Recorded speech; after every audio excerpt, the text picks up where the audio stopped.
আসসালামু আলাইকুম সবাইকে। আশা করি সবাই ভালো আছেন। আলহামদুলিল্লাহ আমিও ভালো আছি।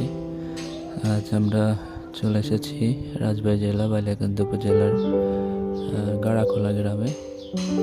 এখানে একটি ডুপ্লেক্স বাড়ি দেখতে পাচ্ছেন। তো এখানে কাজ করেছে বাইরে থেকে মিস্ত্রি নিয়ে আসে। এখন ফিনিশিংয়ের সময় তাদের সঙ্গে যে কোনো কারণে ঝামেলা হওয়াতে তারা কাজ করবে না, চলে গেছে। এখন বাকি কাজটা আমাদের করতে হচ্ছে। দেখেন ফ্যানের লাইনগুলো এক সাইডে হয়ে গেছে, এগুলো এখন মিডল করতে হচ্ছে। এখানে নেটের লাইনের জন্য দেখেন কেবলগুলো কীভাবে অ্যাড্রেস কেবল কীভাবে ব্যবহার আছে। এখানে এটা হচ্ছে এমডিবি বক্স, এমডিবি বোর্ডের। আমাদের পেজটি